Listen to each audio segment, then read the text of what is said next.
Assalamualaikum warahmatullahi wabarakatuh. Saya Hani Nursasi, mahasiswi Akademi Farmasi Jember dari kelas CD Pagi semester 4. Di sini saya akan menjelaskan mengenai kualifikasi, validasi, dan audit mutu di industri. Kualifikasi merupakan istilah yang digunakan untuk validasi terhadap mesin, peralatan produksi, maupun sarana penunjang. Jenis-jenis kualifikasi yang pertama yaitu kualifikasi desain, adalah unsur pertama dalam melakukan validasi terhadap fasilitas, sistem, atau peralatan baru.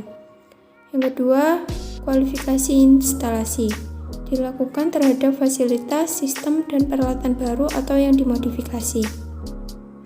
Yang ketiga, kualifikasi operasional dilakukan setelah kualifikasi instalasi selesai dilaksanakan, dikaji, dan disetujui. Yang keempat, kualifikasi kinerja dilakukan setelah kualifikasi instalasi dan kualifikasi operasional selesai dilaksanakan, dikaji, dan disetujui.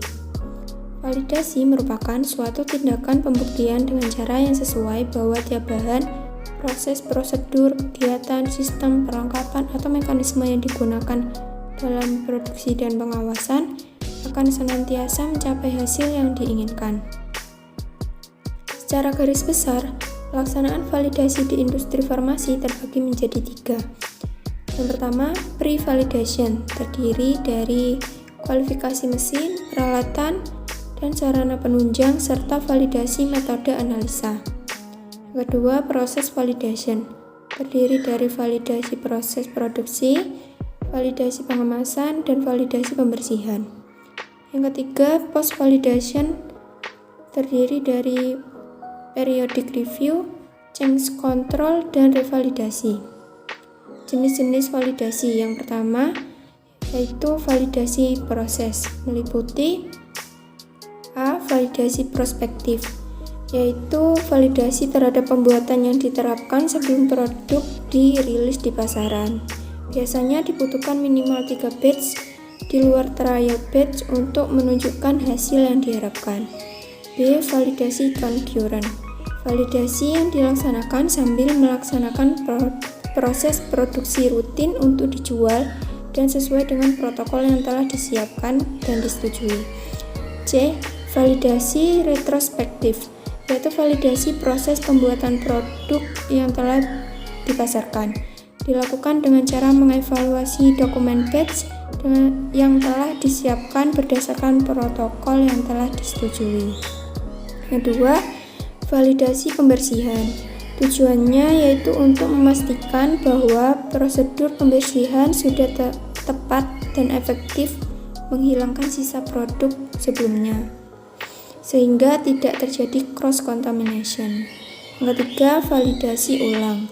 Secara berkala, fasilitas, sistem, peralatan, dan proses termasuk proses pembersihan dilakukan evaluasi untuk konfirmasi bahwa validasi masih absah. Yang keempat, validasi metode analisis. Tujuannya yaitu untuk mengetahui bahwa metode analisis sesuai tujuan penggunaannya. Yang terakhir, audit mutu merupakan suatu inspeksi dan penilaian independen terhadap seluruh atau sebagian dari sistem mutu dengan tujuan tertentu untuk meningkatkan sistem mutu tersebut. Terbagi menjadi 2, yaitu audit mutu internal dan audit mutu eksternal. Audit mutu internal merupakan kegiatan monitoring dan evaluasi sistem penjaminan mutu internal dan implementasinya, bertujuan untuk mengetahui penyebab ketidaksesuaian pelaksanaan dan perencanaan. Audit mutu internal ini dilaksanakan oleh auditor yang merupakan bagian dari perusahaan. Audit mutu eksternal merupakan pihak lain yang independen atau bukan bagian perusahaan yang bertugas melayani kebutuhan perusahaan yang membutuhkan informasi berkaitan dengan sistem penjaminan mutu. Fokus terhadap masa depan untuk perbaikan kinerja. Sekian penjelasan dari saya. Apabila ada salah kata, mohon dimaafkan. Wassalamualaikum warahmatullahi wabarakatuh.